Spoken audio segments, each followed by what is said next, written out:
And welcome back. Changes are coming to the way the Shelby County Community Services Agency helps residents with utility assistance. The program helps thousands keep the lights on thanks to millions of dollars in federal funding. But as you may have guessed, that funding is also in limbo during the shutdown. Here to tell us more about where the program stands and what those of us looking to take advantage of it need to do is the Executive Director, Dana Brooks. Dana, welcome to 3 at 3. Good to see you. Thank you. Thank you for having me. Take us back a little bit. These changes, I mean, did we see them gradually coming, or was everybody mostly surprised by this? Well, we were a little surprised. We knew changes were coming simply because funding has kind of decreased since COVID.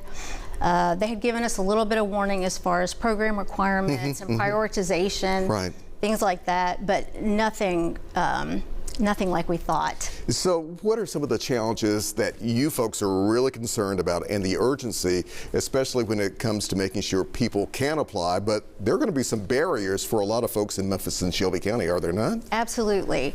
So the funders have released a new software application process, and so you will have to apply online. In order to do that, you have to have an email address because you have to create an account. And then the code it'll send you a verification code every time you log into the account. Now you might have a lot of people watching this right now saying, so what's the big deal about that? What are the real challenges a lot of Memphians, a lot of folks in Shelby County are facing though? Well, right now, so the benefit payments will be less. Right now, the payment ranges from $174 to about $750, which is significantly less than what we used to pay on financial assistance. Right. So if you have a cutoff notice that's, over $300, $400, and maybe you only qualify for $174, you're still going to have quite a significant balance on your bill. Right. So we won't be really solving as many problems at 100% like we used to. We won't be able to do that. What about for those who are trying to, again, apply online using the internet, obviously using a computer? That could be a barrier for a lot of folks. Absolutely, absolutely. We've worked really hard to train and collaborate with a lot of our partners, a lot of the agencies out there, a lot of the service providers out there. We're hoping through community centers and libraries. We work really hard with MLG&W.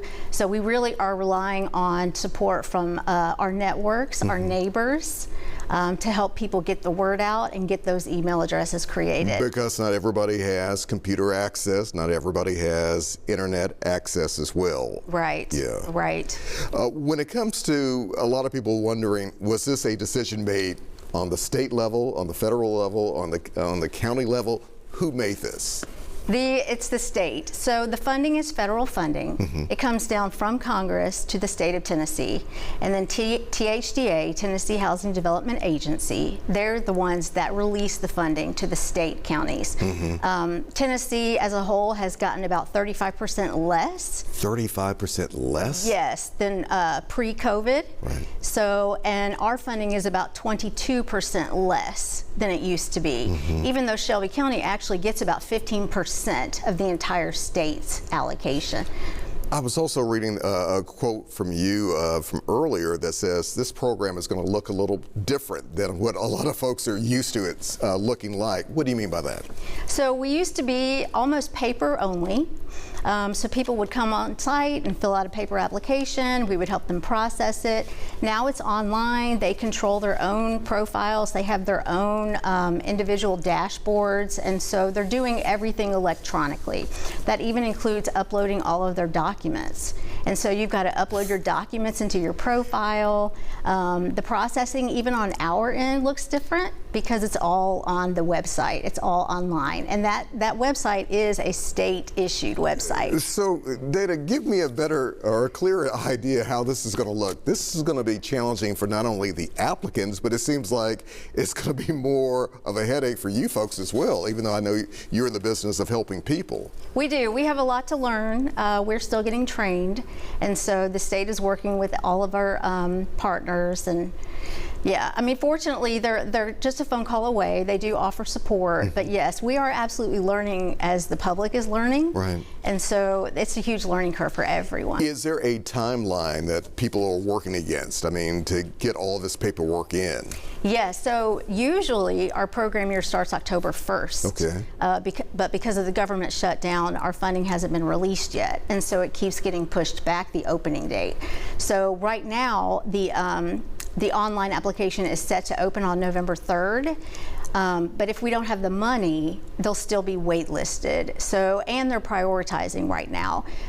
Before, we would just take in all applications that needed energy assistance. Right now, we're only doing what they call crisis assistance.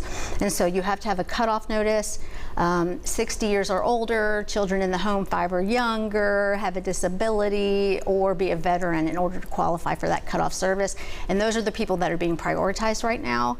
But like I said, if we don't have the funds, they still go on a wait list. They don't actually receive any kind of payment assistance from us yet. Very quickly here, what's the short-term and long-term focus? Right now, it's just getting the word out, helping people get access to the internet. We want access. Helping people get access to the internet, teaching them how to go online. November 3rd, right now, before it changes. Right around the corner. Yeah, November 3rd, they'll go online, they'll create their account, and then they can always call our call center. We can walk them through it as well. All right, Dana, thank you very much for being here. We appreciate you breaking it down to let people know the type of help that's out there that's still needed and what they need to do right now. Absolutely. All right, good to see you. Appreciate it.